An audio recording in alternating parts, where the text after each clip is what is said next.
In this tutorial, we will show you the step-by-step process of migrating IMAP mailbox to Outlook.com webmail using the BitRecover IMAP backup software. To install our IMAP to Outlook.com migration tool, download it from the link in the video description. After installation, simply launch the software. To begin, enter your IMAP account details, then IMAP host and IMAP port number, and click on the Login button.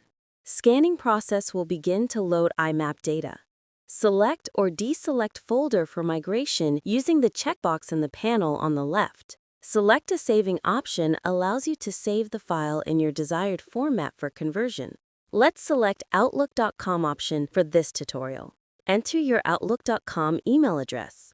Next, simply click the Backup button. A new window will open on screen to log in your Outlook.com account. After logging in, the migration will begin. Once the migration is completed, you'll receive a notification indicating that you have successfully migrated IMAP mailbox. Click OK and open the Outlook.com webmail to access the newly migrated mails.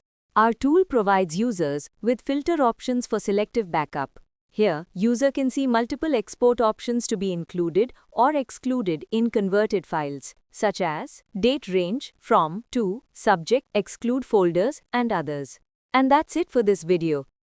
Thank you for watching.